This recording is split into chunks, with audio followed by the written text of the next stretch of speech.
paljud noored, kes on siia konkursile esitanud siis muusikapalasi töötavad arvutis. Neil on oma mingisugune programm, kus nad siis panevad, ma toon väga labase näite, et väiksed ruudukesi niimoodi trummi mustritena kokku,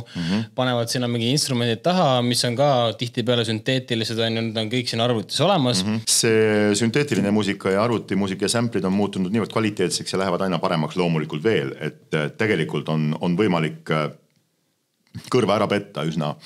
edukalt ka tänapäeval ja teine variant on muidugi see, et sa alustad siis ütleme sellest sample materjalist,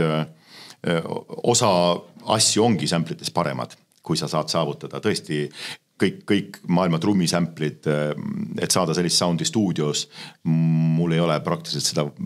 reaalselt öeldes seda võimalust sellist, et saada neid selliseid haamerdavaid või kuidas eesti keeles on, noatavaid prässe, noatavaid vaski. See on samuti nõuaks tohutult palju proovi massiivset pressisektsiooni stuudiosse, aga mis on kõige ilmselt parem variant on see, et sa alustad sellest nii-öelda sünteetilisest skoorist, eks ole, teed selle valmis ja tegelikult on ju see ükskõik, kas mul on lahti Sibelius, kus ma kirjutan noote partituuri või sul on lahti siis mingisugune sample programm, kus sa tõstad neid noote kohe, eks ole, paika ja kuuled neid. Tegelikult on see samasugune töö.